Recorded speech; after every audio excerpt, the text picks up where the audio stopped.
uma das palavras mais belas contida no Santo Evangelho, porque revela o sacro mistério de amor de nosso Senhor Jesus Cristo.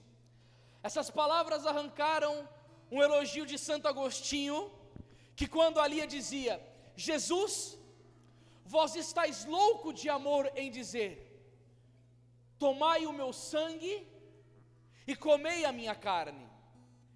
Este mistério é o grande mistério de amor de nosso Senhor Jesus Cristo, em que nós, da Igreja Católica, temos a graça de poder vivê-lo intensamente, coisa que os protestantes não podem chegar perto, porque é um mistério que só nossa Santa Igreja nos oferece, que é a presença real de Jesus Cristo na Eucaristia, no Santíssimo Sacramento do altar, e que é nos dado pela mão dos sacerdotes na Santa Missa. E eu fico estudando alguns livros da fé católica para compreender um pouco melhor os mistérios de Deus, e quando eu estava lendo um livro de um bispo chamado Tihamer Totti, ele me mostrou algo que eu nunca tinha percebido.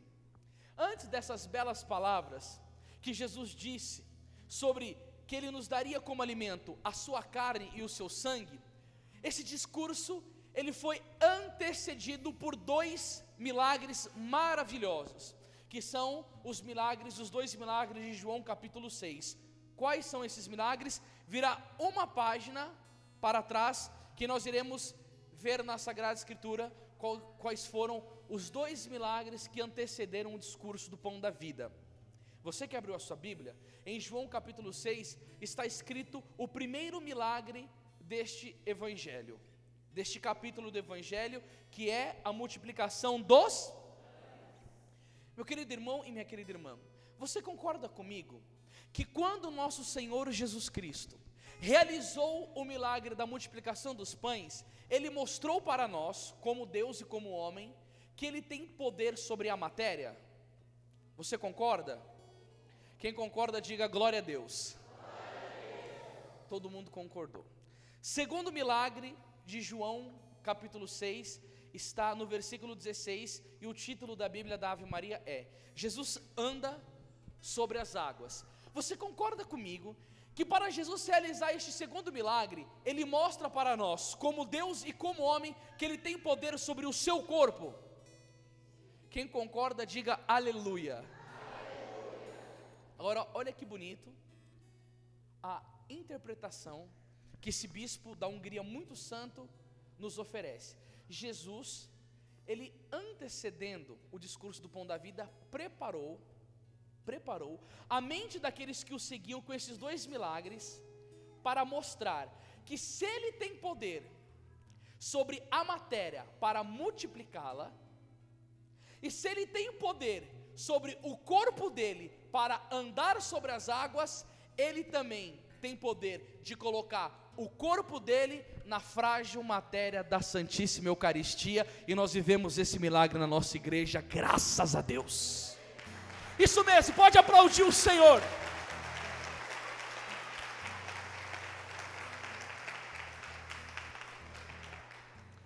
E por que Jesus se encerra no Santíssimo Sacramento do altar?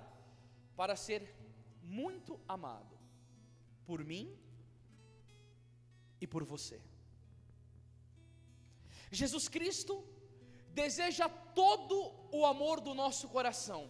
Por isso que a Sagrada Escritura vai dizer em Deuteronômio capítulo 18, versículo 13: serás inteiramente do Senhor teu Deus. E o que está acontecendo hoje? Nós passamos um período muito grande de apostasia dentro da nossa igreja. Anderson, o que significa a palavra apostasia? Apostasia significa perda da fé. E é tão claro que nós vivemos esse período de tribulação interna dentro da igreja, que o nosso sumo pontífice, o Papa Bento XVI, não iria presentear a igreja com o ano da fé, se o testemunho de todo cristão fosse coerente com aquilo que ele crê. E evidentemente que não.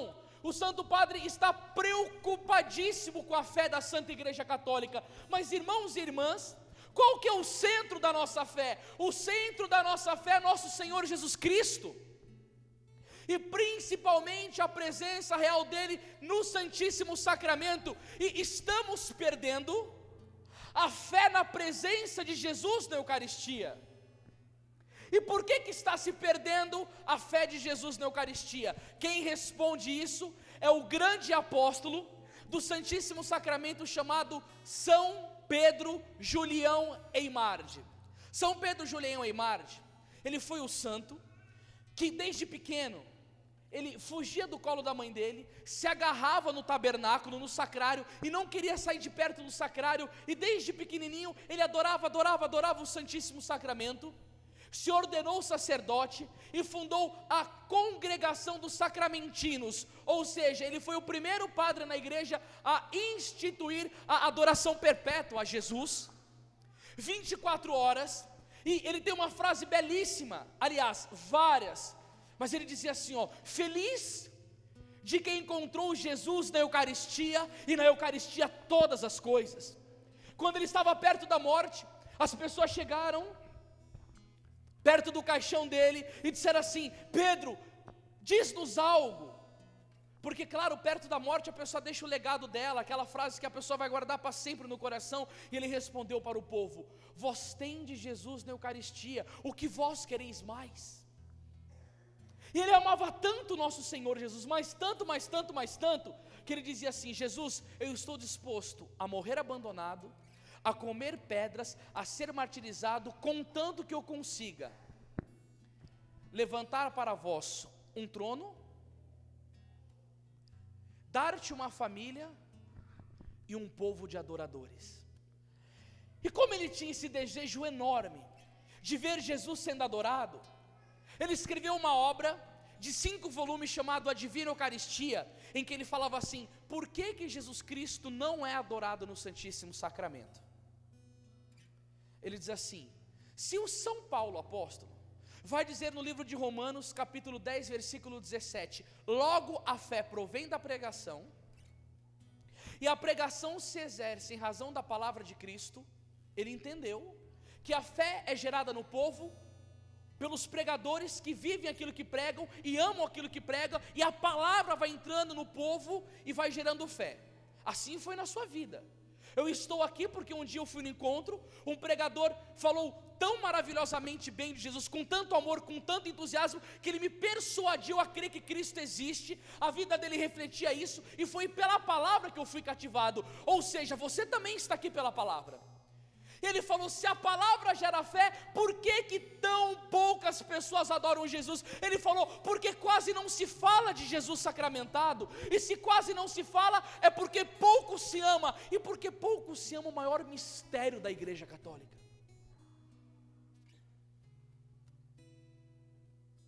E quando eu li essas palavras, eu falei, Senhor, que dor no coração.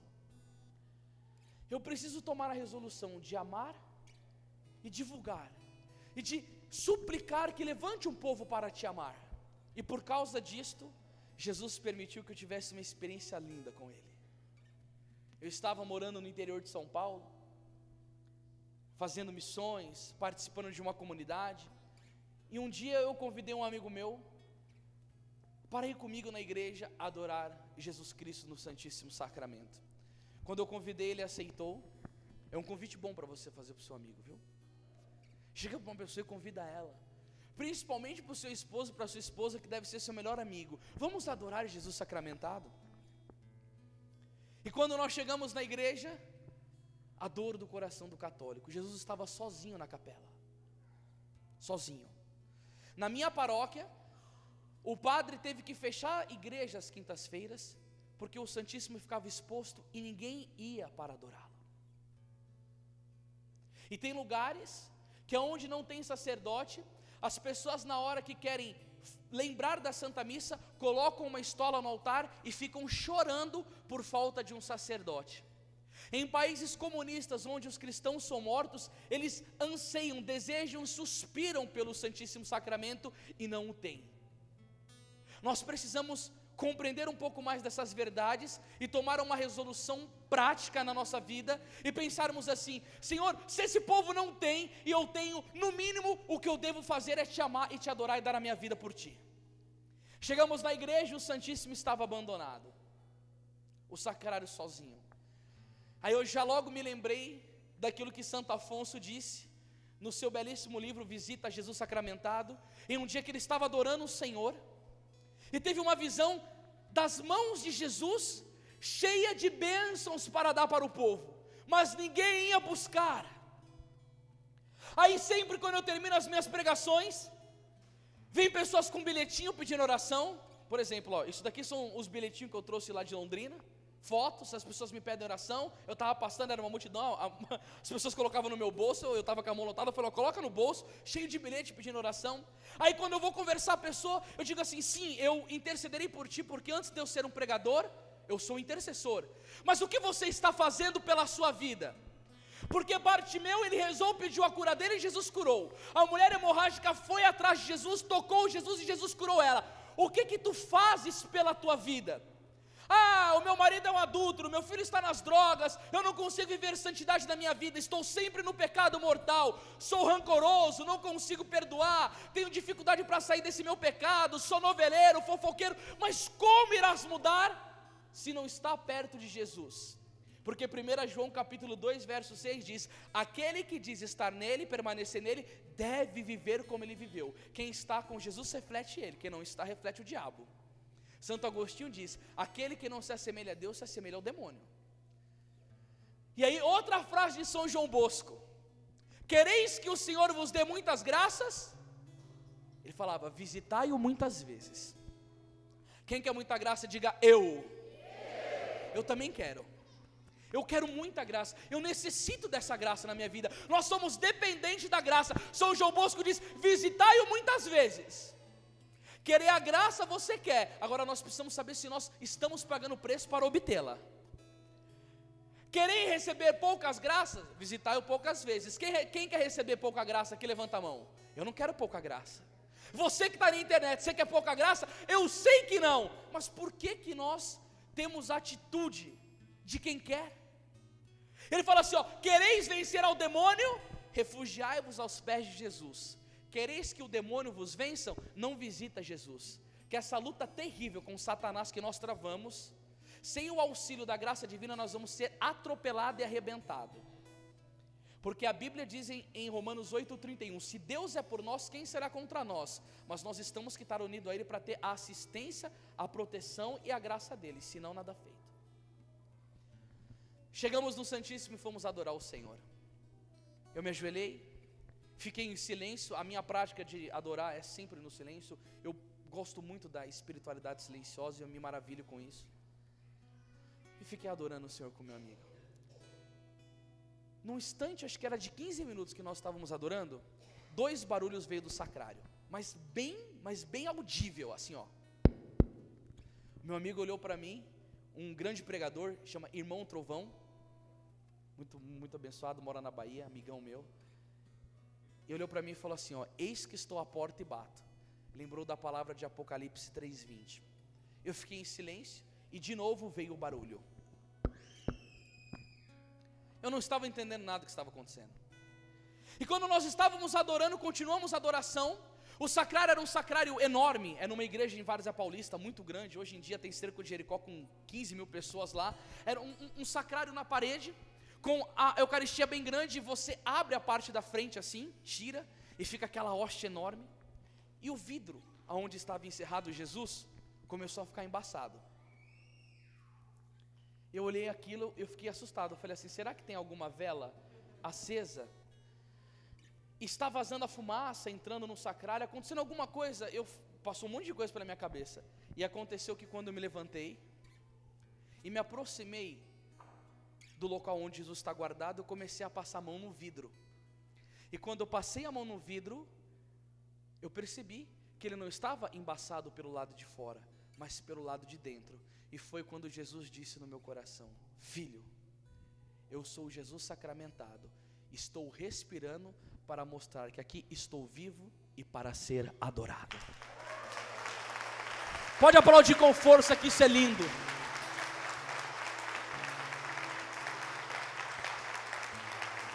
Isso é maravilhoso. Gente, Jesus é uma pessoa, irmão, que coisa linda. Respirou. eu ainda, assim, eu tento compreender por que Jesus Cristo me concedeu esta graça. São vários os motivos. Para crescer a minha fé, para mim poder testemunhar para vocês, para mim amá-lo cada vez mais. E aí eu comecei a devotar muito da minha vida para a adoração e para os estudos. Santo Tomás de Aquino, que foi um grande adorador, ele chegava a dizer que quando nós comungamos, nós comemos os ossos de Jesus, a pele de Jesus, as veias de Jesus, o sangue, o coração, tudo, para mostrar que Ele está como corpo, sangue, alma e divindade na sua totalidade, completo. Eu falei, Senhor, é muito amor. Os santos padres da igreja, santos padres é Santo Agostinho, São João Crisóstomo, Santo Ambrósio, grandes escritores, eles diziam assim: quanto mais Jesus se esconde na Eucaristia, mais eu o amo. Eles não tinham dúvida de fé sobre esse mistério. Santo Tomás de Aquino, que é o grande teólogo da Eucaristia da igreja, dizia: povo de Deus, católicos, não deixe que os vossos sentidos vos enganem. Tem aparência de pão, tem forma de pão, tem cheiro de pão, tem gosto de pão, mas não é pão. Por quê? Por causa da palavra de nosso Senhor Jesus Cristo, que diz em Mateus 26, tomai e comei, isto é o meu corpo. É a palavra de Jesus, da mesma maneira que ele disse para São Pedro: o Filho do Homem vai ser traído, aleluia, vai ser crucificado, vai ser abandonado, mas ao terceiro dia irá ressuscitar.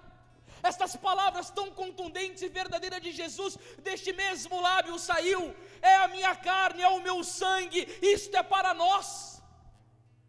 E nós não podemos deixar a incredulidade tomar conta. O testemunho dos santos é demais lindo, belo, edificante, para que nós possamos olhar e falar: Jesus, que maravilha! Como da Beata Imelda, que ela desde pequena, claro, quando a mãe estava grávida, consagrou a Nossa Senhora. Coisa mais sábia que uma mãe pode fazer é consagrar o filho a Nossa Senhora. Santo Agostinho diz que ela é a forma dele, a forma dos santos. Ela formou o nosso Senhor Jesus Cristo e forma todos aqueles que vêm depois dele. E quando esta menina nasceu, a mãe dela catequizou ela muito bem, ensinou as coisas básicas da fé católica. E eu digo para vocês, gente, nós precisamos de uma catequese bem fecunda hoje, porque nós postamos na nossa rede social, o Face Católico, uma postagem falando sobre a nova novela da Rede Globo, Salve Jorge, e que aquilo é uma entidade do Candomblé, um Ogum, é um demônio aquilo. E aí nós criticamos o espiritismo. Se você soubesse o que tem de católico falando que nós temos que respeitar todas as religiões, que nós não podemos ser preconceituosos, que nós estamos com a mente fechada, nós temos que ter a mente aberta. Eu respeito a pessoa, claro que eu respeito a pessoa, mas a religião do espiritismo é uma religião demoníaca. Ela nega 40 verdades da fé católica. Como que eu, como pregador da palavra, sendo que está escrito em Efésios 5:11, não tenhais cumplicidade com as obras infrutíferas das trevas, pelo contrário, condenai-as abertamente. E se a Bíblia vai dizer em Deuteronômio 18:11 que o Senhor abomina o espiritismo, e se no espiritismo são negadas 40 verdades da fé católica, eu vou ficar em silêncio para fazer parte da nova era, da grande religião universal, onde todo mundo respeita todo mundo, e eu não posso bradar contra o inferno? Negativo. Mesmo que eu vá para a cadeia e tenha a cabeça cortada, eu vou denunciar essa treva do inferno, porque somente nosso Senhor Jesus Cristo salva, e somente Ele é Deus. Cheio de católico anestesiado pelo diabo. Gente, Papa Bento XV, não Bento XVI, ele diz, tirando estas palavras do quarto concílio lateranense: a ignorância é a mãe de todos os erros. E o pior é que esse povo que nos critica, eles não usam a Bíblia. Eles não usam o documento da igreja, eles usam a ditadura do relativismo. Eu acho que é errado e ponto final. A verdade, ela não é mais objetiva, ela já não tem um nome, ela é subjetiva. Aquilo que eu creio que é o certo é, aquilo que eu creio não é.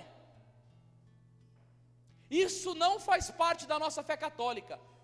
O Papa Bento XVI diz que a fé católica não é como você entra no supermercado e pega aquilo que você quer. Eu acho que isso é correto e acho que isso não é correto. A fé católica não é moldada pelos nossos conceitos de certo ou errado. A fé católica, ela é moldada pelo Espírito Santo de Deus, e ela tem uma verdade objetiva, e nós entramos na igreja não para ficar dando palpite, para obedecer, porque a igreja católica tem 2000 anos e é a mestra da verdade, a dona da verdade e a guia da verdade, e nós devemos lutar, crer e morrer se for necessário pela verdade. Morrer se for necessário pela verdade. Eu sei que no Espiritismo está cheio de pessoas que são boas, eu não nego isso. Mas a minha luta, diz Efésios capítulo 6, versículo 12, não é contra o homem de carne e sangue, é contra os principados e potestades, contra as forças espirituais do mal espalhadas nos ares, é contra Satanás, que diz João 8,44, é o pai da mentira.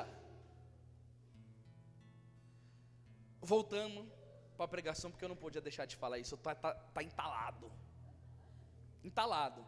E se você é do Salve Jorge aí, meu irmão e minha irmã, ficou com o braço cruzado, não aplaudiu, achou que eu sou preconceituoso,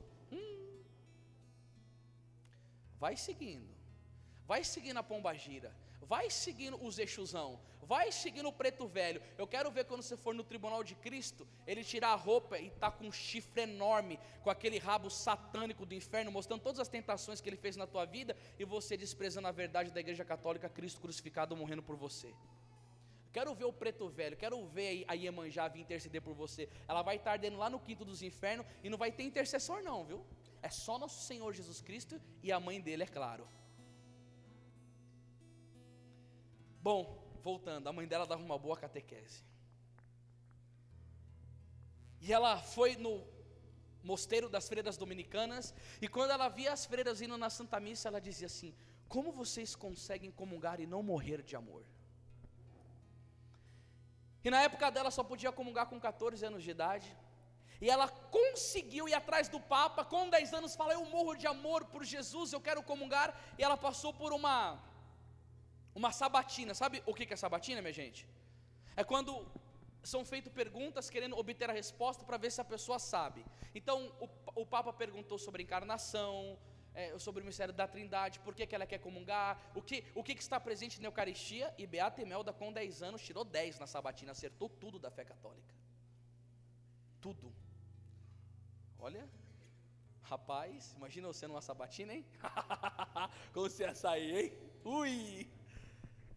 Aí aconteceu que foi liberada a comunhão dela, primeira comunhão. Beata Imelda vai vestida de noiva na igreja, a dignidade de comungar nosso Senhor Jesus Cristo. Gente do céu, virou comum hoje, não, sério, virou comum hoje na igreja moças irem sem o menor pudor, de shorts curto na missa, como se nada tivesse acontecendo. As blusas curtas, indecorosas, mostrando o corpo, como se não tivesse mais a santidade na casa de Deus. Eu já tive que pregar em encontros, mas de descer a lenha do começo ao fim, e tem que olhar para as moças e dizer: minha querida, você acha que eu vim aqui para ficar vendo as tuas pernas? Você está fazendo propaganda para quem? Aqui não é prostíbulo não, aqui é casa de Deus. Você se comporte como mulher, como dignidade. E claro, né, ficam bravos, aí falam para o pregador: você é duro demais. Aí quando vai uma moça de saia e de véu na missa, tem alguns que ficam ridicularizando: ai que besta, fica voltando ao tempo antigo, retrógrada, para que tanto isso? Parece que os valores estão se invertendo hoje, né? Padre Pio, quando uma moça ia confessar dessa maneira, ele gritava, e sabe qual que era o elogio dele? Ele dizia assim: sai daqui, sua porca, as carnes desnudadas vão queimar no inferno. Gente, isso não é brincadeira. Alguns lugares eu falo isso, as pessoas sorriem, mas não é para sorrir não, é para refletir a gravidade dos tempos difíceis em que nós vivemos. Não tem mais decoro na casa de Deus, gente.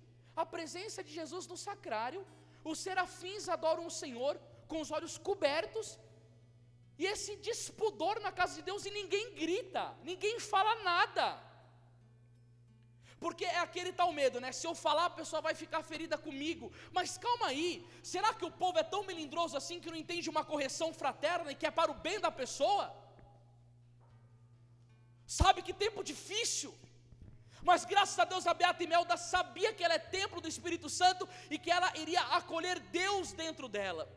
E aí quando o padre está consagrando, ela com aquela fome de comungar, Jesus Cristo voa do altar e vai até a Beata Imelda e para em cima da cabeça dela. O sacerdote, reconhecendo aquele milagre, sai do altar, vai aonde ela estava, pega o Santíssimo Senhor Jesus Cristo, que estava, flutuando em cima da cabeça dela, e introduz nos lábios da Beata Imelda. Aí ela vai fazer o quê? A ação de graças. Quando ela vai fazer a ação de graças,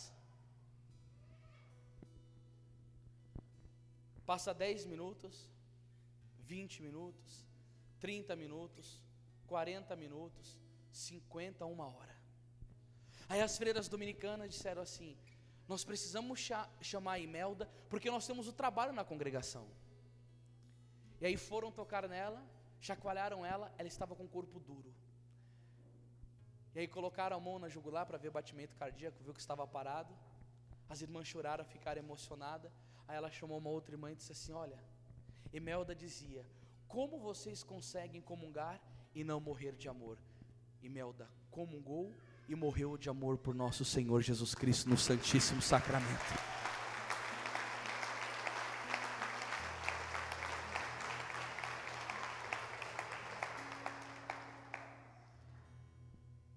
Que lindo isso. Gente, vocês imaginam o que é isso? Morrer de amor por Jesus? Nós precisamos ver esses exemplos e pedir força para que isso contagie a nossa vida. Porque o mundo está perdido, meus irmãos, não tem mais para onde ir. O diabo está tomando conta de tudo. As coisas estão feias no mundo político, na sociedade, dentro da própria igreja. Eu não sei mais o que o homem consegue fazer depois do aborto, matar uma criança inocente.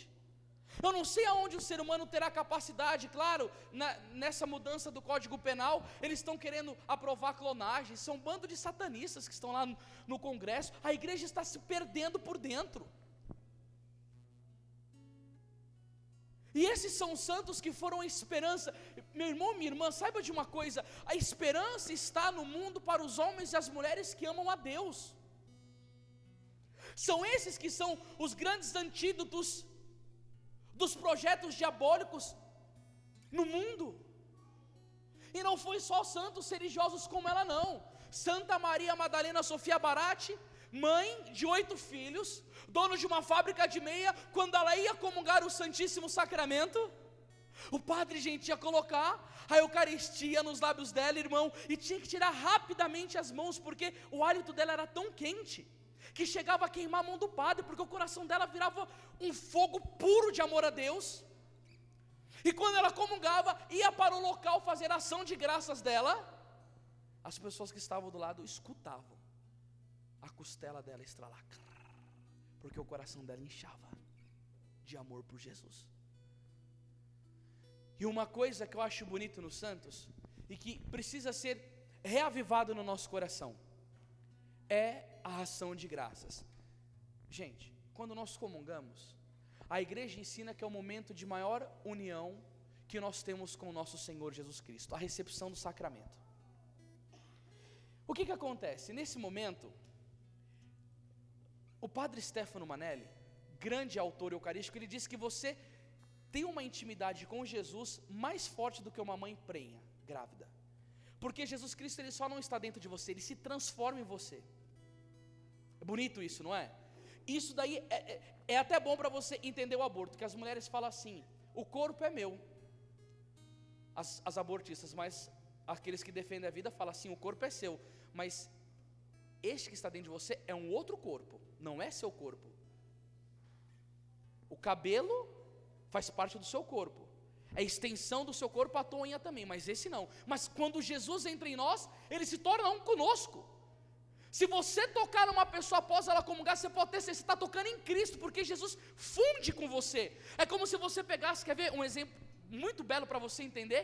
Pega 2 velas derretendo e joga assim, aquelas ceras vão se transformar numa só. É assim que é a união de Deus conosco na Eucaristia, muito mais forte do que uma mulher grávida. E os santos aproveitavam esse momento para amar Jesus, adorar, conversar, agradecer.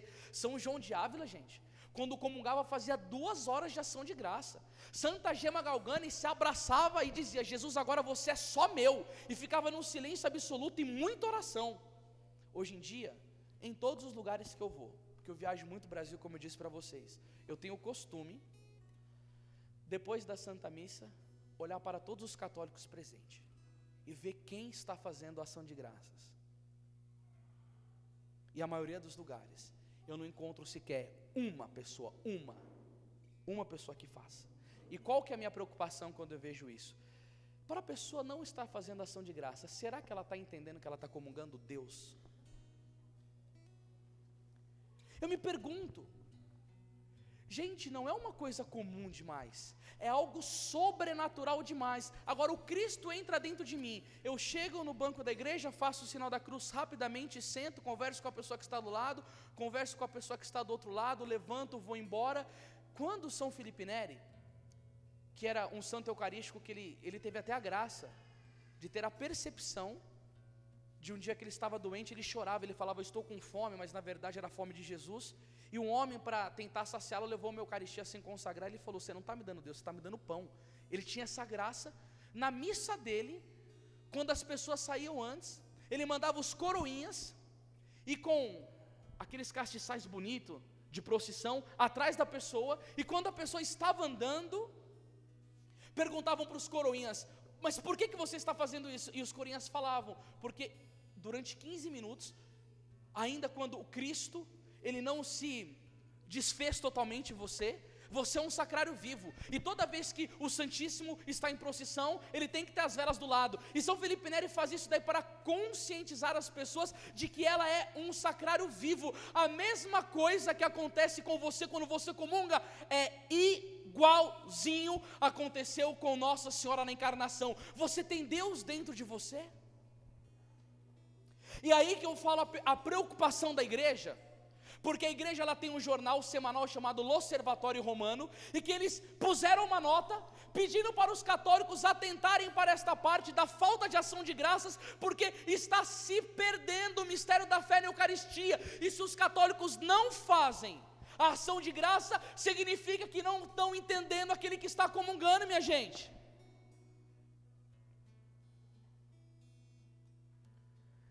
Olha que lindo o Santo Antônio de Pádua.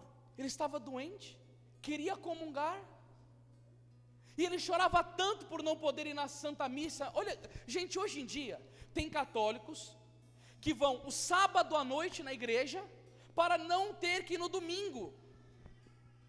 Por que fazem isso? A missa já não é o momento mais importante da minha vida. Eu vou na missa não por amor, mas por preceito. Aí eu vou no sábado à noite, para domingo eu falo: bom, não tem que fazer nada, posso acordar mais tarde, posso passear, posso ir para a churrascada, posso fazer um monte de coisas para não precisar ir na igreja. Gente, isso é terrível.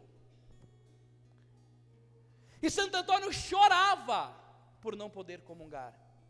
E, gente, quando Deus vê uma alma desejosa de comungá-lo, as paredes do quarto dele se abriu, e a Eucaristia saiu do altar e entrou dentro dos lábios dele, porque Jesus ama ser comungado por aquele que o adora.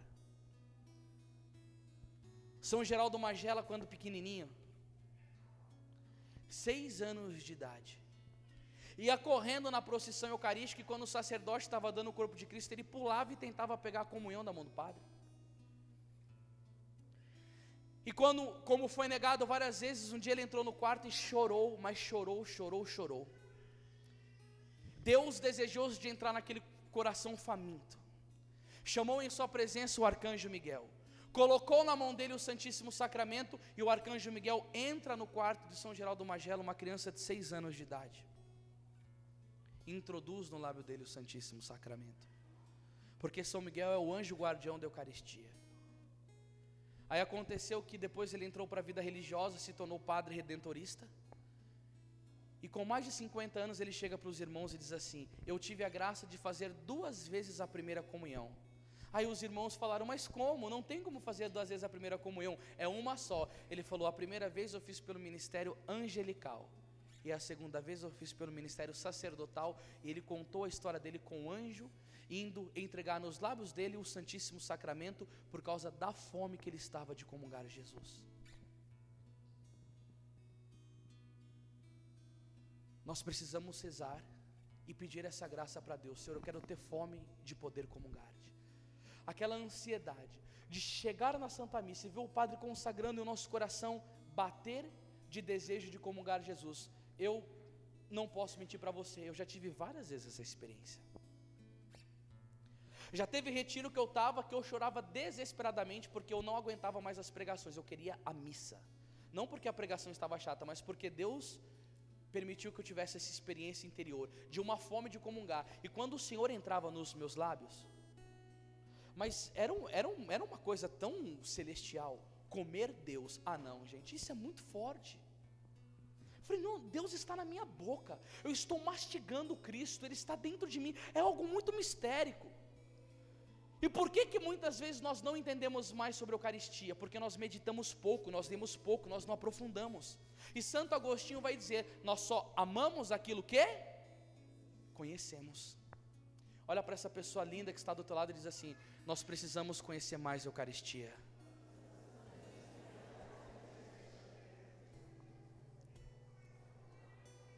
Agora veja bem, se o Senhor teve este grito de amor, este ato de amor, em se dar no Santíssimo Sacramento, se o Senhor Jesus Cristo tem uma alegria muito grande, mas muito grande mesmo, irmão e irmã, de ser comungado por aqueles que o adoram, eu quero dizer para vocês, dá dor no coração de Jesus aqueles que não amam muito. Vou contar uma história, eu gostaria que você prestasse muita atenção nisso. Quem já escutou falar aqui de Santa Faustina Kowalska? Alguém já escutou falar dela? Levanta a mão. Quem já rezou aqui o terço da misericórdia? Pela sua dolorosa paixão, tende misericórdia de nós do mundo inteiro. A Santa Faustina foi a freira religiosa que Jesus entregou esse terço para ela. E que ela escreveu um diário da Divina Misericórdia, coisa mais linda do mundo. Aconteceu que ela estava um dia no convento. Ela é uma freira enclausurada. Freira enclausurada é uma que entra dentro de um convento. Ela não sai para mais nada na vida dela. Se pai e mãe morrem, ela não vai no velório. Atendimento médico, esses conventos procuram ter médicos próximos que atendam essas freiras ou esses monges dentro do convento para não precisar sair. A pessoa, ela anula a vida dela para rezar pela salvação da igreja. É algo lindo essa vocação. Pessoas que anulam-se a si mesmo mesmo para ajudar a salvar o mundo. E aí a Santa Faustina estava no convento e um sacerdote foi celebrar missa para 6 freiras. Ocorreu que o padre contou quantas freiras tinha ali. E na hora que ele foi introduzir depois da Santa Missa, dar o Santíssimo Sacramento para Santa Faustina, ele entregou 2 espécies consagradas. E se ele entregou 2 espécies consagradas e ele tinha contado 6, tinha 6 freiras, o que aconteceu? Quem falou? Uma ficou sem, não ficou? O que o padre fez? Foi no sacrário pegar Jesus. Quando a Eucaristia está dentro do sacrário, isso chama-se reserva eucarística. Aí ele foi pegar o Santíssimo Sacramento para dar para esta freira que ficou sem. E aí quando ele vai, Jesus disse algo duríssimo no coração de Santa Faustina. Ele falou assim: eu fiz isso de propósito, minha filha. E ela falou: por quê? Porque eu tenho nojo de entrar no coração desta freira. Santa Faustina: mas meu docíssimo Jesus, por que, Senhor? Porque quando eu entro no coração desta freira, ela não fala comigo, ela não me adora, ela não louva a minha misericórdia, ela me despreza no coração, e eu tenho nojo de entrar no coração em que eu sou desprezado. Quando eu escutei essa história, sabe no que eu pensei? eu pensei nas comunhões sacrílegas que são feitas hoje na igreja. Jesus não disse que ela estava em pecado, disse? Ela falou que ela era indiferente, mas não que estava em pecado. Como que ela, essa freira, vivia num regime de claustro. Lá não tem televisão, não tinha internet, não tinha música do mundo, não tinha contato com homem, nada. Ela rezava o dia inteiro, e para uma freira dessa, Jesus disse que estava com nojo. Hoje em dia na igreja, é mais comum as pessoas comungarem em pecado mortal do que qualquer outra coisa. Por exemplo, um casal de namorado que transa antes do casamento tem que confessar porque é pecado mortal, e muitos comungam. Pecado da masturbação, tem que confessar. Todo e qualquer método contraceptivo é pecado mortal, diz a igreja. Camisinha não pode, DIU não pode, anticoncepcional, mesmo que você não concorde, eu estou pregando aquilo que está nos documentos da igreja, é pecado mortal. E as pessoas comungam em pecado mortal, consequentemente, virou mania na igreja se comungar em pecado mortal. Agora eu pergunto, se Jesus sentia nojo de entrar no coração de uma freira só pela indiferença, o que Cristo sente hoje de entrar no coração de pessoas que, além de serem diferentes, comungam em pecado mortal? Por que eu estou dizendo isso para você? Para você parar, refletir naquilo que eu disse no começo. Nós estamos em tempos de apostasia. Esta pregação é um alerta para você: salve-se quem puder. E aí eu fico feliz que eu vejo pessoas como vocês fazendo sinal com a cabeça de positivo. Sabe o que isso significa? Vocês estão compreendendo muito bem aquilo que eu estou falando. Vocês estão entendendo que Satanás está jogando pesado. E se vocês estão fazendo assim, significa, eu preciso rever alguns conceitos na minha vida e ir para cima no lado certo. Não brinca não, minha gente. Não brinca não. Olha como que está a apostasia.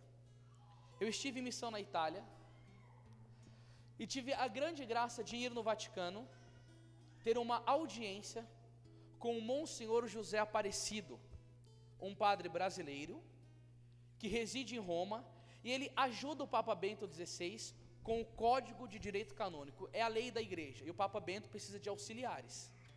Imagina cuidar de uma igreja inteira. Nós fomos conversar com o padre, e um padre amigo meu que estava junto comigo, o padre Rodrigo Maria, inclusive Paulo, você deveria trazer esse padre para estar pregando aqui, é uma bênção. Nós perguntamos para esse monsenhor que está perto do Papa. Primeira coisa que eu quero te perguntar, vocês não precisam ficar envergonhados. Alguém aqui já viu o Papa Bento celebrando uma missa, mesmo que for pela televisão? Eu só quero perguntar uma coisa, porque em cima da sua resposta eu vou poder trabalhar melhor. Você prestou atenção quando o Papa ele vai distribuir a comunhão, como que ele faz? Ou você não se lembra muito bem disso? Alguém se lembra? Quando o Papa vai dar a comunhão, as pessoas ficam em que posição quando ele vai dar? De joelhos? Quem já viu ele fazendo isso? Obrigado pela sua resposta, porque agora eu vou poder te falar por que ele está fazendo isso. Nós perguntamos, por que o Papa dá a comunhão para o povo somente de joelhos e Vocês já repararam isso, gente? E as mulheres comungam com véu com ele também. Vocês podem reparar isso daí. Aí o padre foi dar a explicação. Ele disse assim para nós: dentro da Santa Igreja, a norma para comungar foi sempre na boca. Ocorreu que quando o Papa Paulo VI estava regendo a igreja, houve uma epidemia, uma doença, e muitas pessoas chegaram e falaram assim: Papa, libera a comunhão na mão, porque o contato das mãos com o lábio pode gerar doença e tal. Muitos cardeais falaram para o Papa: não faça isso, porque se os inimigos da igreja aproveitarem essa deixa, eles vão popularizar a comunhão na mão e vai trazer problemas para a igreja. Aconteceu que o Papa Paulo VI foi muito pressionado, mas muito mesmo, e acabou cedendo. O que aconteceu, meus irmãos? Os inimigos da igreja aproveitaram essa oportunidade e começaram a propagar a comunhão na mão. E aí que eu venho e digo, por que o Papa Bento XVI está querendo voltar com a comunhão na boca? Vou te explicar, você vai amar aprender isso agora. Você sabe que tem pessoas que vêm na igreja, na Santa Missa, satanistas, pessoas da maçonaria, da macumba, do candomblé, e quando o padre está distribuindo o corpo de Jesus, eles roubam o Cristo, e eles levam para fazer coisas erradas com Jesus. Por exemplo, tem satanismo, eles pegam uma mulher, que é a chamada missa negra, colocam a mulher no altar, nua, e 12 apóstolos do diabo, seguidores de Satanás, esses homens eles pegam a Eucaristia, introduzem no órgão genital da mulher e mantêm uma relação sexual com ela, com Jesus, dentro da mulher.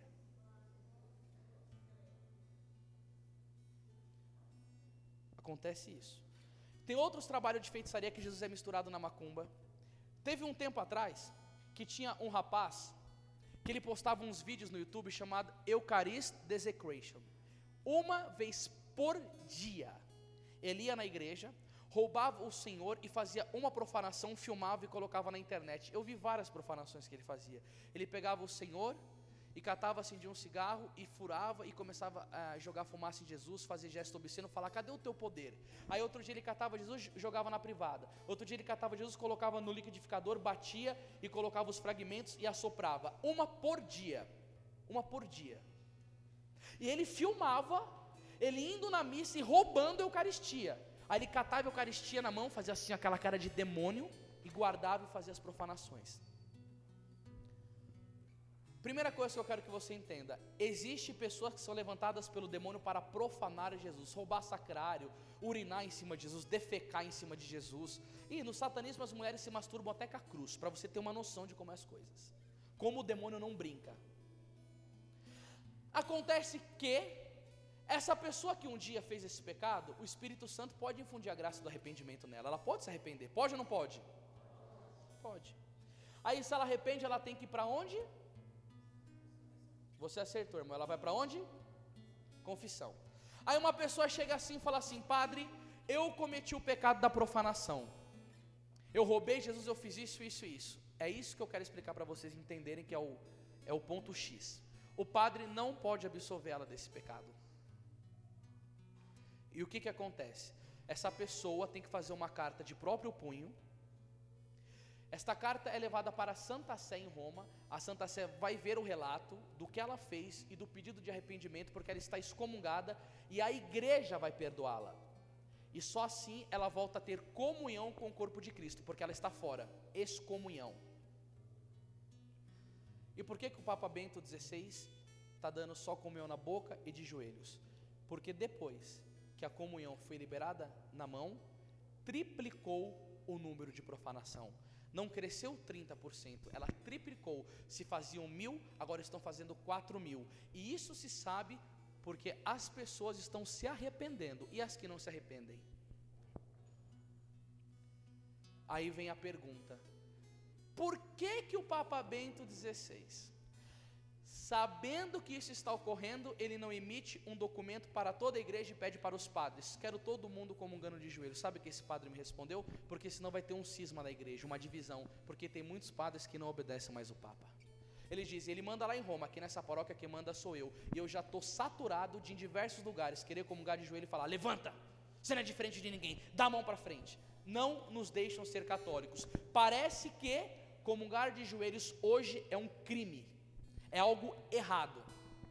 Adulterar pode, matar pode, abortar, o que tem de católico que aborta pode. Você vai confessar, pode transar, pode fazer o que você quiser. Agora comungar de joelhos não pode. Sabe o que isso significa? Onda de contestação ao magistério da igreja. A pior ruptura que se faz é a desobediência ao sumo pontífice. Em muitos lugares nós somos proibidos de ser católicos. E aí o meu coração dói muito, porque quando eu fui pregar em Portugal,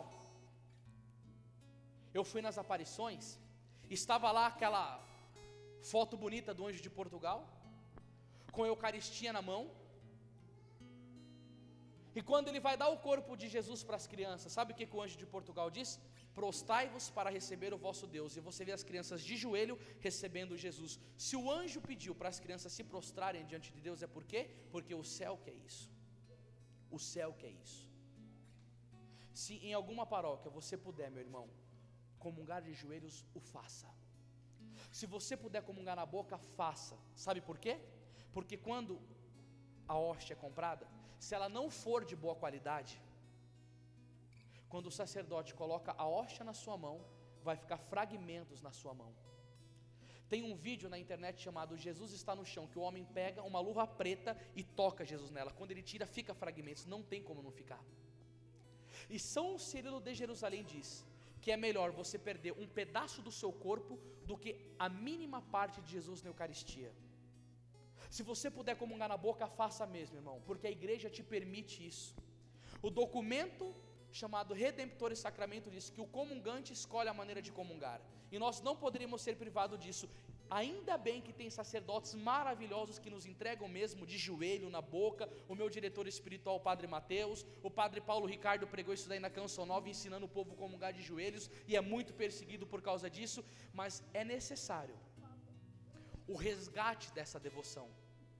Há 2 semanas atrás, eu preguei um encontro chamado Apologético em Brasília, e um padre de uma congregação chamada os Frades Franciscanos da Imaculada, acho que são os padres mais piedosos naquilo que se refere à celebração da Santa Missa. Gente, eu chorei meia hora sem parar naquela missa, porque quando eu via só o sacerdote entregando o corpo de Cristo, não tinha ministro extraordinário. O ministro extraordinário é só para multidões.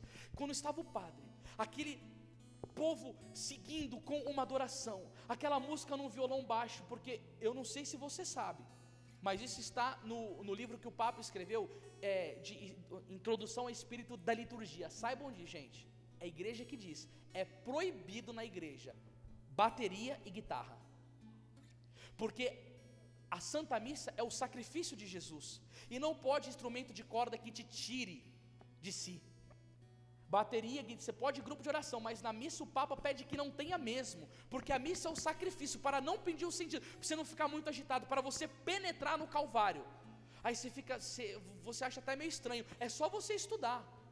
Eu não estou querendo deixar ninguém constrangido aqui não, minha gente, eu estudo mesmo para estar falando essas coisas. Se nós entendermos que a missa é o sacrifício, nós vamos aceitar que tem a música mais sóbria na igreja, e eu vou chegar mais radical ainda com vocês, posso ir? Posso ir além mesmo? O Papa Bento XVI pediu a volta do canto gregoriano na missa. O Papa Bento, mas aquelas músicas é estranha. Se nós entendermos que a missa é Calvário, não vai ser estranha, mas se nós compreendemos a missa como um show, a gente vai querer dançar. Agora, se você entender que a missa é Calvário, você vai querer adorar. Diga assim comigo: missa é Calvário, grupo de oração é Pentecostes. Para bom entendedor, bastou para você? Eu não vou em missa show, de jeito nenhum. Se eu ver que está tendo muita bagunça, eu procuro uma missa mais sóbria. Grupo de oração eu gosto de fogo, gosto de levantar as mãos, louvar, cantar. Mas missa para mim é aquilo que ela é mesmo, é o que a igreja ensina, é o Calvário. Eu lembrava de comungando naquela missa, meus irmãos, a piedade do povo, a face do sacerdote. Gente, aquele homem, quando ele pegava Jesus nas mãos e entregava nos lábios, claro, a maioria jovens, a gente chegava a dar vontade de abraçar o padre. Eu falava: Senhor, eu quero um desse na minha paróquia, porque eu tenho um desejo de viver esse mistério da missa como ela é. E também eu já quero pedir para vocês, e como eu falei lá naquele encontro, eu falei da batalha espiritual da igreja, e eu supliquei ao povo, falei: se vocês querem ver a igreja sendo salva, precisa levantar-se um exército de intercessores pelos padres, porque o Papa João Paulo II diz: a igreja vive da Eucaristia, o diabo quer acabar com a igreja, então ele acaba com o culto da Eucaristia. Para acabar com a Eucaristia, destrói os padres. Aí eu jogo o padre na pedofilia, na homossexualidade, nos erros teológicos, na desobediência, aí acaba com o sacerdote, acaba com a igreja. A reverência que São Francisco de Sales tinha com os padres São Francisco de Assis era louca demais. Ele dizia: se estiver na minha frente um anjo ou um sacerdote, primeiramente eu beijo a mão do padre, porque aquele que o anjo adora, o sacerdote me traz. Um dia, numa santa missa em que Santo Ambrósio estava celebrando, uma moça chegou e beijou a mão dele, de cadeira de rodas. Após ela beijar a mão do padre, ela levantou-se e foi curada, porque a mão do padre é o útero de Nossa Senhora, não é uma mão qualquer. Eu quero te pedir uma coisa. Primeiro eu quero te fazer uma pergunta. Você vai ser sincero na sua resposta? O que você prefere? Você prefere um padre, fala a verdade para mim, você não precisa mentir. Você prefere um padre vestido de camisa polo, de calça jeans, de tênis? Você prefere um padre de camisa social, sapato, ou você prefere um padre de batina? Quem prefere o padre de batina, levanta a mão. Olha, todo mundo. Por quê, hein? Identifica o padre. Gente, a batina, ela não é uma roupinha qualquer, não. Você sabia que antes do padre colocar a batina, ele tem que dar uma bênção na batina? Por que a cor da batina é preta? Porque está dizendo, por trás dessa roupa aqui tem um homem que morreu para o mundo. Por que na batina tem 33 botões aqui? A idade de nosso Senhor Jesus Cristo. Por que na batina tem 5 botões aqui? As 5 chagas de nosso Senhor Jesus Cristo. E aí querem secularizar, querem colocar o sacerdote no mesmo patamar dos leigos. O sacerdote não é igual ao leigo, ele tem uma dignidade muito maior. São João Maria Vianney diz que o padre é quase um Deus. E outra frase de São João Maria Vianney: do que adianta nós temos um baú cheio de ouro, diamantes, pedras preciosas, se nós não tivermos a chave para abrir? Do que adianta a morte de Jesus na cruz, se nós não tivermos o sacerdote católico para atualizá-la? Você já imaginou o que seria a sua vida sem um padre? Deus me livre. São João Maria Vianney, minha gente, foi o padre que o Papa Bento XVI, no ano sacerdotal, colocou como exemplo. Ele tem uma frase que, quando eu escuto ela, eu penso muito na seriedade dela. Ele diz assim: aonde não tem padres, os homens começam a adorar os animais. Sem padre, como que você vai comer Deus? Sem padre, esta pregação minha fica nula. Fica ou não fica? Porque tudo isso que eu estou falando de Jesus, somente um sacerdote pode trazer para você. Sem padre, como você vai para o céu? Quem vai te perdoar os seus pecados? Quem vai celebrar o seu sacramento? Sem padre, acaba a igreja. Por favor, meu irmão e minha irmã que está escutando, o teu anjo da guarda, que está do teu lado, você não está vendo ele, mas ele está aí. Ele te trouxe hoje nesse grupo de oração e teve que lutar contra tudo quanto é demônio para você não vir, para te dar uma missão. Igual o teu anjo da guarda tem a missão de cuidar de você, você vai ter uma missão a partir de hoje. E eu falo isso não de mim, mas em profecia para você. É Deus falando com você agora. A partir de hoje Deus está te dando uma nova missão. Qual? Interceder todos os dias pelos padres da Igreja Católica, pedindo a santificação dos sacerdotes, porque quanto mais padres santos vocês tiverem, mais abençoados vocês vão ser. Santo Afonso Maria de Ligório diz: tal padre, tal paróquia. Se tiverem muitas paróquias santas, muitos padres santos, muitas paróquias santas, muitos leigos santos, e o mundo será transformado para a glória de nosso Senhor Jesus Cristo.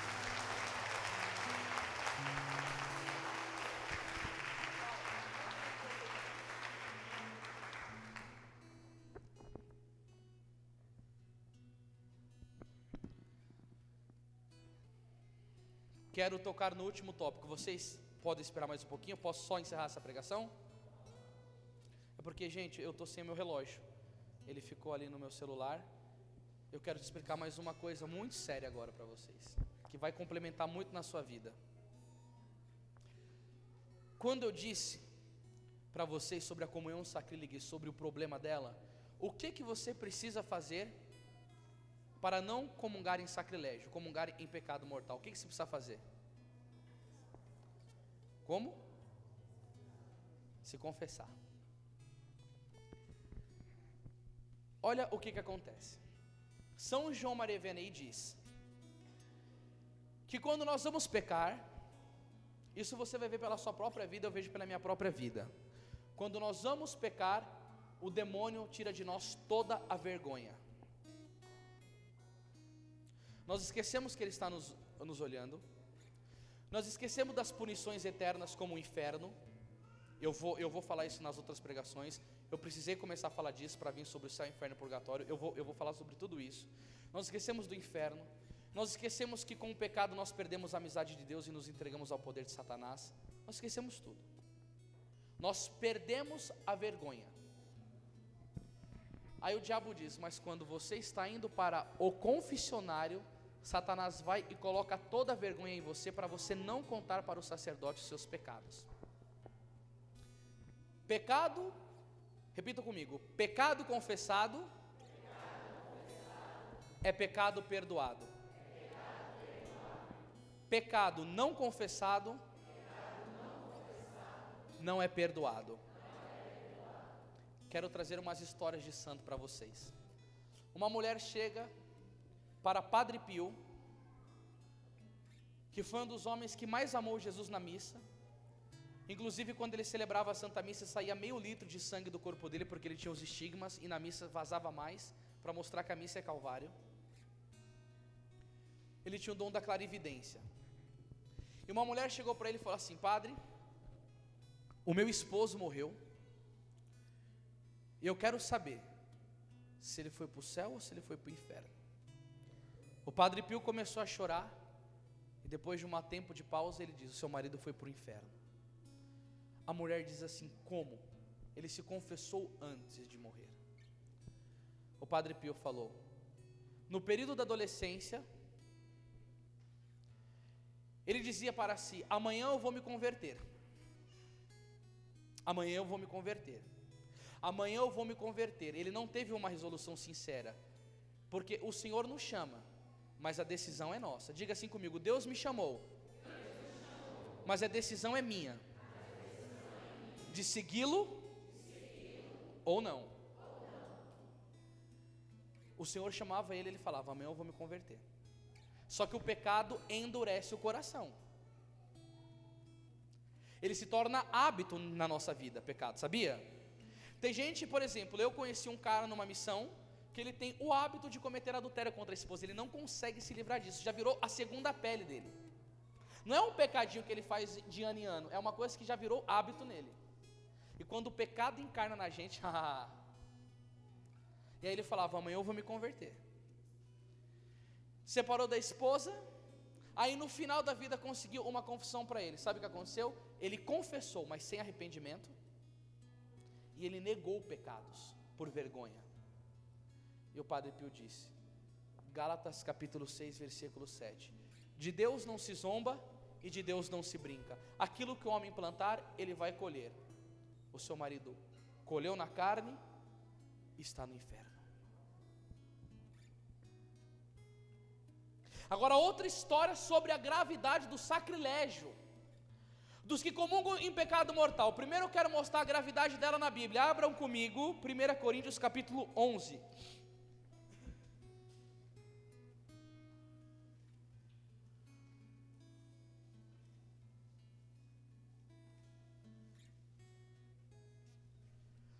Capítulo 11, versículo 26.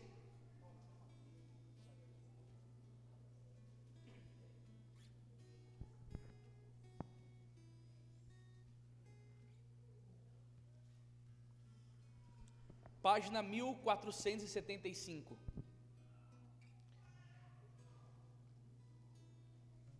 Capítulo 11, versículo 26. 1475. Quem achou, diga amém. Amém. Posso ler com vocês? E diz assim um texto: assim, todas as vezes que comeis desse pão e bebeis desse cálice, lembrais a morte do Senhor até que venha. Portanto, todo aquele que comer o pão ou beber o cálice do Senhor indignamente será culpável do corpo e do sangue do Senhor. Que cada um se examine a si mesmo, e assim coma desse pão e beba desse cálice. Aquele que o come e o bebe sem distinguir o corpo do Senhor, come e bebe a sua própria. Repita assim comigo: Jesus pode ser remédio, mas pode ser condenação. E versículo 30, olha o que Paulo vai dizer: essa é a razão porque entre vós há muitos adoentados e fracos e muitos mortos. Repita assim comigo: comungar em sacrilégio faz de mim uma pessoa doente, fraca e morta espiritualmente. É o que está na Bíblia? Santo Afonso Maria de Ligório: em seu célebre livro A Mística Esposa de Jesus Cristo, narra que na vida de uma freira, ela tinha cometido o pecado desonesto. Na boca dos santos antigos, o pecado desonesto era algum pecado de impureza. Ele não fala qual. E aconteceu que essa freira, que era considerada como santa, teve vergonha de comungar, de confessar, perdão. Ela foi e comungou 3 vezes em pecado mortal. Na terceira comunhão que ela fez, ela morreu. A igreja inteira estava velando ela como uma santa. À noite, 2 anjos chegam no quarto do sacerdote, onde o padre estava dormindo, e o padre que estava cuidando das exéquias dela, e leva ele até a borda do caixão. Um dos anjos tinha um cálice de ouro na mão, conta Santo Afonso. O outro levantou aquela freira do caixão, bate no pescoço dela 3 vezes, e por milagre eucarístico, o Senhor permitiu que as eucaristias que ela tinha comungado não tivessem se dissolvido, permaneceu intactas. Quando a terceira eucaristia cai no cálice, os 2 anjos sobem para a presença de Deus, vão para o céu, e na frente do sacerdote, um demônio aparece na borda do caixão, arranca a alma daquela mulher e leva a alma dela para o inferno, por causa da comunhão sacrílega, por não saber confessar-se bem. E isso é um problema, e eu tenho, Paulo, ensinado sobre a confissão em todos os lugares que eu passo pelo Brasil. Depois que eu prego sobre confissão, inúmeras pessoas vêm conversar comigo e falar: eu nunca confessei direito na minha vida. Isso me preocupa. E você louve a Deus porque você está aprendendo essas coisas, porque a verdade, você sabe muito bem que Jesus diz: conhecereis a verdade vos... A verdade nos torna livres. Santa Teresa d'Ávila um dia estava a rezar e viu flocos de neve caindo, e ela perguntou para Deus: Senhor, o que é isso? E Jesus disse para ela: são almas que estão caindo no inferno. Ela falou: ó Senhor, nós precisamos rezar pelos pagãos que estão se perdendo. Jesus disse: não, Teresa, isso daí não são pagãos não, são católicos como tu. Aí ela fala: então precisamos dar uma boa catequese. Jesus falou: não, eles sabem a boa catequese. Mas então, Senhor, o que está acontecendo que essas almas estão se perdendo? Estão se perdendo por causa das confissões sacrílegas. É onde o demônio engana elas não confessam, e no tribunal de Cristo estão com a mancha do pecado mortal. Aí ainda, Jesus disse para Santa Teresa: dizei isso aos bispos e aos sacerdotes para ensinar o povo a confissão. Agora vem a parte difícil, meu irmão e minha irmã. A parte difícil que me dói muito, tem que falar sobre isso. Que tempo bom na igreja, quando Dom Bosco chegava para os jovens dele: se algum de vós estiver em pecado mortal, me acorde, mesmo que for de madrugada, porque se eu não te confessar e você em pecado mortal, eu vou ter que dar conta da sua vida, porque somente eu como sacerdote posso te absolver. Então ele sabia da tarefa dele e não negava a confissão. Hoje em dia isso ocorre frequentemente: eu não posso confessar, eu estou com o horário cheio, liga, marca o horário. É assim ou não é, minha gente? Agora tem outro problema que é pior ainda.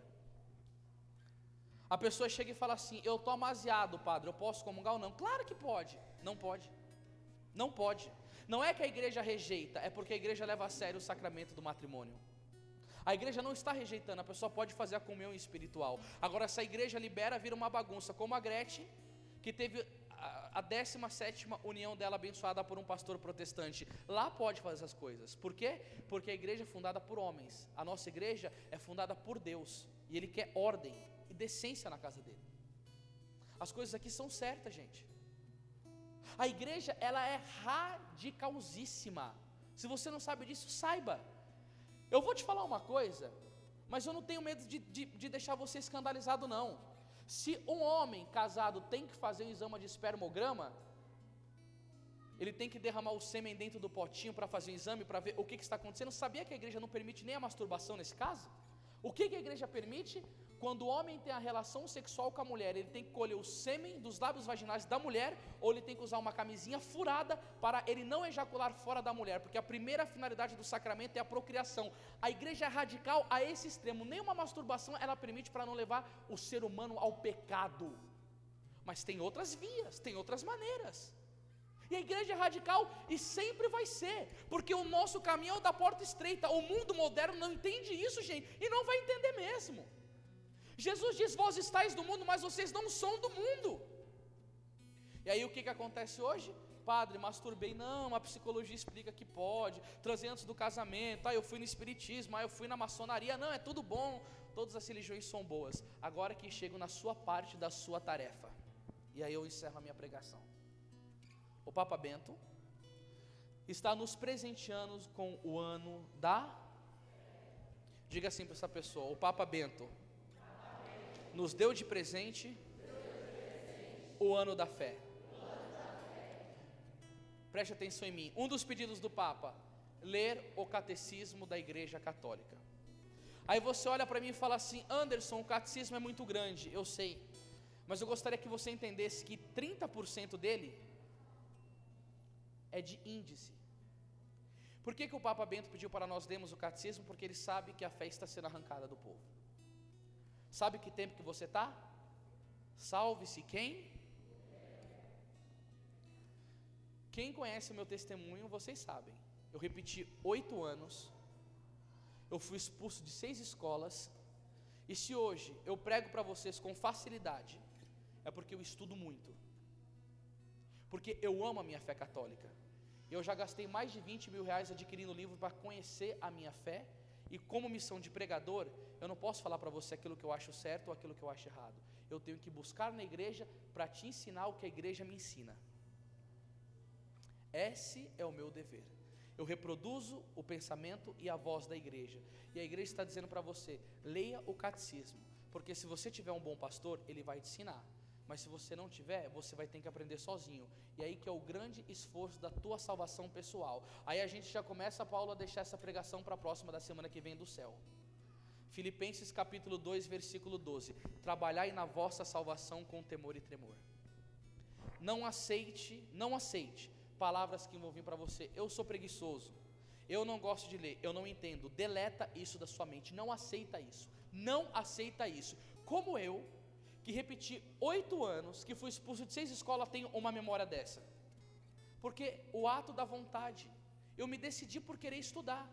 Você pensa que é a primeira vez que eu leio alguma coisa que eu compreendo? Não, irmãos, mas eu bato em cima, eu não desisto, eu vou para cima, eu me esforço. Isso chama-se empenho, isso chama-se garra. Aquilo que você não entender, você passa. Pergunte para o irmão, faça um grupo de estudo, mas busque a tua salvação. E agora eu quero voltar para a palavra. Ministério, prepara uma música aí. Inicial, vamos lá em João 6 comigo.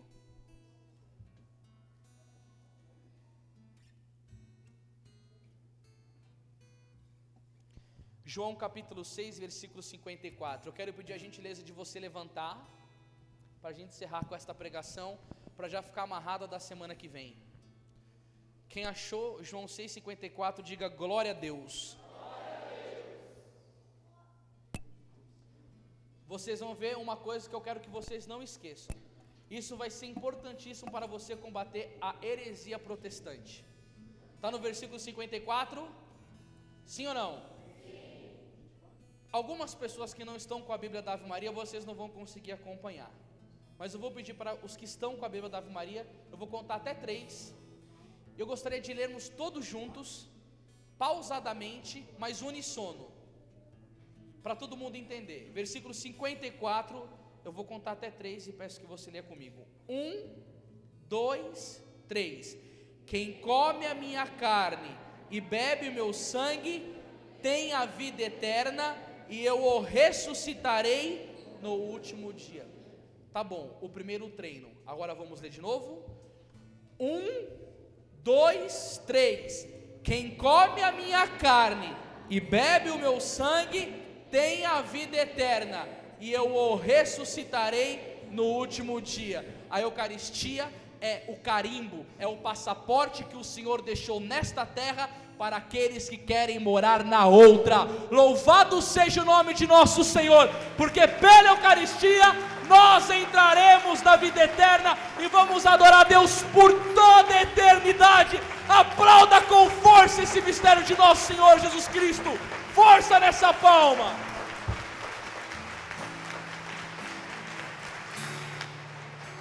O pão da vida és tu, Jesus, o pão do céu. O caminho, a verdade, via de amor, dom de Deus, nosso Redentor. O pão da vida és tu, Jesus, o pão do céu. O caminho, a verdade, via de amor, dom de Deus, nosso Redentor. Na comunhão, Jesus se dá no pão, o Cordeiro imolado é redenção. Isso. Canta com a alma, canta, canta.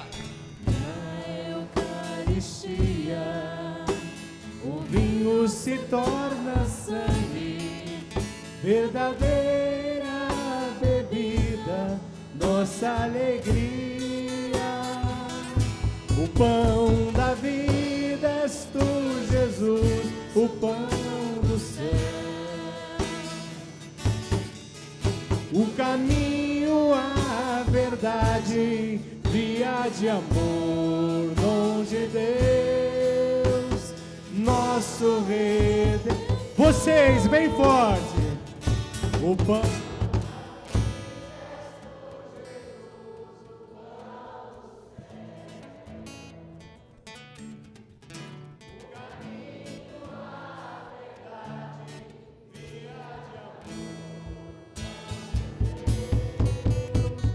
Nosso Redentor. Força, todos juntos. O pão da vida és tu, Jesus, o pão do céu. O caminho, a verdade, via de amor, dom de Deus, nosso Redentor. Mais uma salva de palmas para nosso Senhor Jesus na Eucaristia.